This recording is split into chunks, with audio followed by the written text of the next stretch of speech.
Cannabis and Mental Health, Addressing the Stigma. By aleppinkandgreen.com, originally published by High Committee Digital Magazine, September 2023. Before I was disabled, I was a nurse, or more specifically, a mental health nurse. I worked a lot with people suffering from psychosis, many of whom used cannabis for symptom relief. Sometimes it worked to a degree. More often than not, it made them a lot more unwell. It's worth mentioning I've seen worse when people have taken synthetic cannabinoids, but that was a number of years ago now. Nothing was widely known about the roles, effects, and interactions of different cannabinoids, or the breadth of possibilities in terms of cannabinoid and terpene profiles. We'd know a lot more than we do now if we didn't have successive governments who refused to commission research, or indeed, even listen to their own expert advisors. But still, we know a lot more than we did then. Fortunately, we'll continue to learn more from the multitude of less backward countries around the globe. Despite the fact that cannabis has been legally available on prescription since 2018, it continues to be demonized as a plant throughout the media.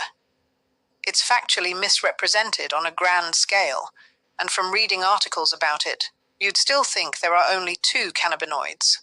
Over 100 have been isolated thus far, too, and that one of those, THC, is pure evil.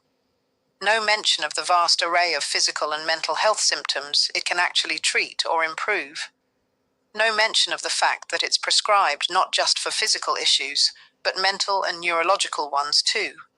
For anxiety, for depression, for post-traumatic stress disorder, for obsessive-compulsive disorder, for agoraphobia, for eating disorders, and for neurodivergent issues like ADHD, attention deficit hyperactivity disorder, and autism spectrum disorders. 3. I'm prescribed it for both physical and mental health issues. It's not a miracle cure. My mood is never that good. But being disabled in 2023 isn't much fun, to be fair. And I still get neurological symptoms, but for all these things, it still works hands down better than any other medications I've tried. Conventional treatments, as they're still referred to, like something that's been used for thousands of years, isn't conventional. If it didn't, I wouldn't make the sacrifices I do in order to spend money I don't have on it. Yet even educational resources from the Royal College of Psychiatrists fail to mention its potential applications with regards to mental health. 4. Only the risks. Everything carries risks. Everything. The government's own drug advisor advised them of the huge risk that other legal substances carry comparatively, but was ignored. Sacked, actually. 5. It was a different government and a different political party, but the sentiment remains depressingly similar. I'm not suggesting that you should ban these. If one thing the prohibition of cannabis, and indeed the prohibition of alcohol in America decades prior, should have taught us, it's that banning something doesn't stop people accessing it. Where there's potential customers, there will always be someone willing to supply. Yet for all this reefer madness that continues to plague us, how much attention is paid to the risks of said conventional treatments?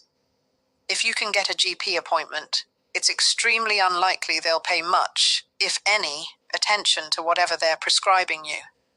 Even when primary care wasn't so stretched in resources, this was the case. You had to look these things up yourself, and still do. How much gets mentioned about how some people, like myself and many others, have sensitivities to medications that make negative health consequences, sometimes serious and irreversible.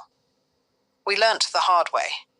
And why are so many people demonized for becoming addicted to the addictive drugs that their doctors prescribed them? I can personally testify that medication withdrawal is at times both physically and mentally brutal. I've spent years withdrawing and still have a way to go. I'm of course not suggesting that there aren't risks to mental health issues with cannabis. Just that there's not a parallel universe where the risk is greater, and that misinforming people and essentially withholding education on what we do know increases this risk. Even those who are psychotically triggered by cannabis will generally recover once they stop consuming it. Going back to the earlier point that it is also prescribed for ADHD. Although this isn't classed as a mental health issue, one major defining factor, and the clues in the name, is that of concentration. I myself am not diagnosed with ADHD, but like many people, I'm on the waiting list. I do have terrible concentration as part of a neurological condition, but again, it's far worse without cannabis. I have a basic power chair, and though my attention span, and broken roads and pavements, will reduce any journey length long before the battery runs low, before I started taking cannabis, I was constantly crashing into things. It still happens, but much less. And yet, even this far after medicinal legalization, though it may on face value seem straightforward enough, there's still sufficiently muddy waters with regards to driving vehicles on the roads under the influence of cannabis that the Cannabis Industry Council recently released a series of recommendations on the topic 7. But again, there doesn't appear to be the same muddy waters for driving under the influence of other medications, even those with sedative effects. Recreational drug use is broadly defined as the use of drugs for pleasure, outside of medical supervision. Now the law has changed. In the UK, it would presumably apply to anyone without a prescription. If they are doing so without a prescription, they are likely doing so for the vast array of reasons that people with prescriptions are too.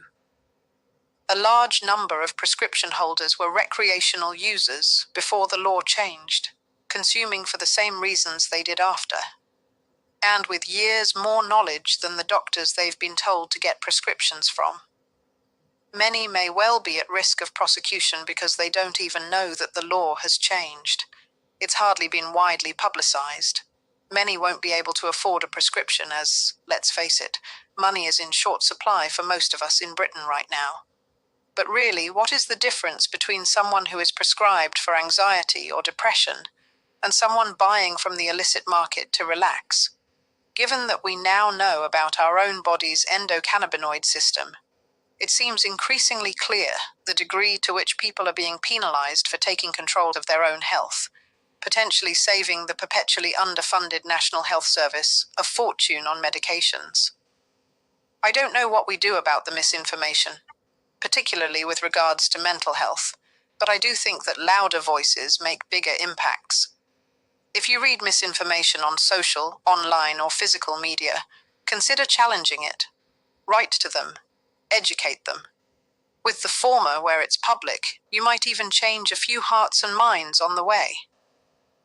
Ali runs a website offering education and perspectives on different aspects of cannabis, https alepinkandgreen.com.